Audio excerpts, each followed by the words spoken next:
Передовые технологии в области строительства представили в Челябинске на 8-й межрегиональной специализированной выставке форуме «Строительство-2015». Быстровозводимые дома, конструкции, позволяющие беречь энергию и тепло, лифт с анимированным экраном и многие другие экспонаты удивили первых гостей выставки, среди которых и губернатор Челябинской области Борис Дубровский. Глава региона принял участие в торжественном открытии и оценил экспозицию участников. Строят много, качественно и по доступным ценам. Это именно то, что от нас ждут люди. Мы всегда рады гостям, новым деловым партнерам.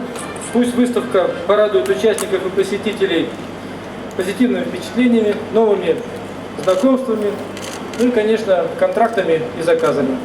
Внедрение новых технологий в сфере строительства является главной идеей форума. Сегодня проектировщики, строители и производители стройматериалов стремятся к тому, чтобы технологии отвечали всем современным стандартам – энергоэффективности, экологичности и доступности.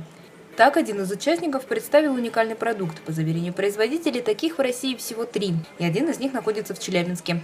Это производство стеклопластиковых конструкций, которые имеют массу преимуществ перед железными собратьями. Наша продукция является действительно уникальным продуктом. Она дешевле в 2 раза, чем металл, она очень долговечная, она не ржавеет, она не теплопроводна. То есть, когда она используется в кладке стен, не образуется, в отличие от металла, мостиков холода.